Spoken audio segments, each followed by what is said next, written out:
Hi, first grade. I imagine things are getting a little crazy at your house, a little crowded, and I found a really good story today that you might be able to relate to. It's called No Room for a Sneeze, and it's a folk tale that's been retold by Robin Supremer, illustrated by Irene Trevis. So, No Room for a Sneeze. Once, a long time ago, a man lived with his wife and their 7 children. They lived in a small village, on a small farm, in a very small house. With them lived a dog, 3 cats, and a goldfish.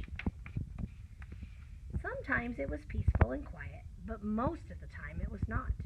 The dogs chased the cats chased the goldfish, the children chased each other, and the man and his wife fussed and scolded them from sunrise to sunset. "What a calamity," said the man to his wife. "These things wouldn't happen if our house was not so small." "You are right," said the woman. "Our house is too small." At last the unhappy couple complained to their friends. "You must go to the wise man," they said. "He alone can help you."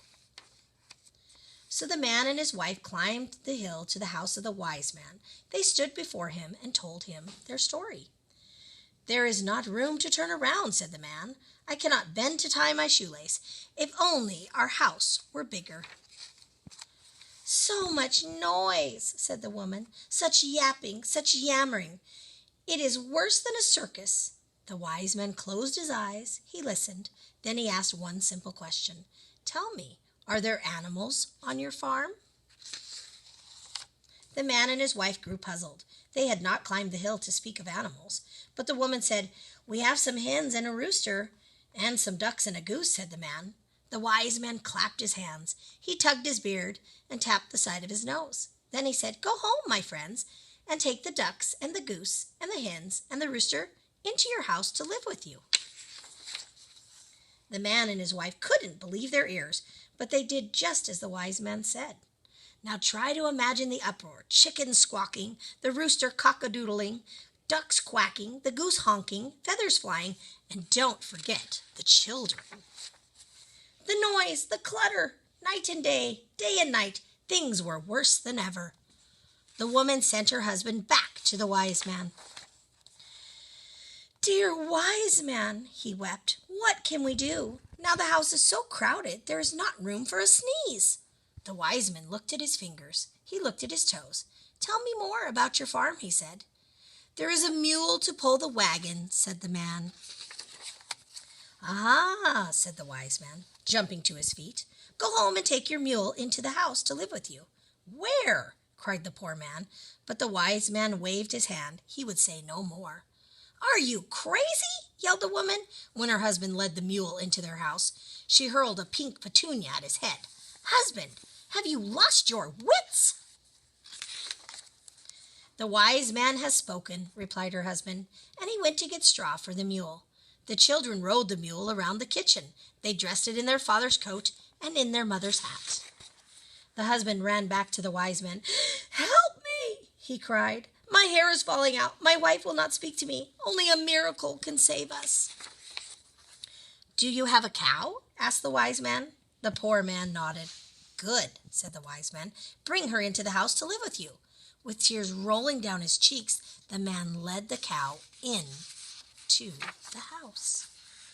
When the cow was milked, the dog upset the bucket, the woman sat on the hen's eggs, the mule broke the dishes, the children cried and squabbled.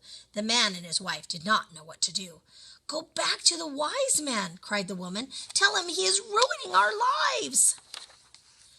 "You're ruining our lives," cried the husband. "You wouldn't believe what our house has become. The hens roost in the chair, the cow is eating the curtains, the noise, the smell. Do something." "There is a baker in your village," said the wise man. "Invite him to come and live with you."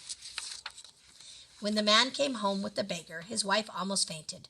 When supper was served, the baker ate it all. He would not sleep on the floor with the animals, but took the bed of the husband and the wife. The very next morning, the husband ran back to the wise man. He held out his hands. He tried to talk, but he could not. "Things are terrible," said the wise man. The poor man mumbled, "Yes, you and your wife are miserable?" said the wise man. "Yes," said the poor man.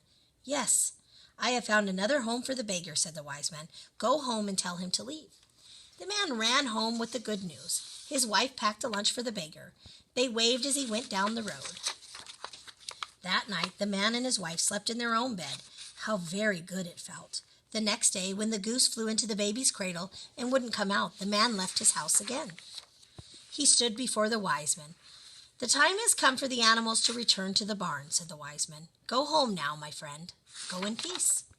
The man took the mule back to the barn. The woman led the cow away. The children shooed the ducks and hens and goose. The rooster crowed and flapped up to the roof. Then the man and his wife cleaned and scrubbed and polished their little house. The children picked flowers and set them on the table. "What a beautiful house we have," they said. "So quiet, so comfortable, so roomy." Then happily they all sat down and had supper. The end.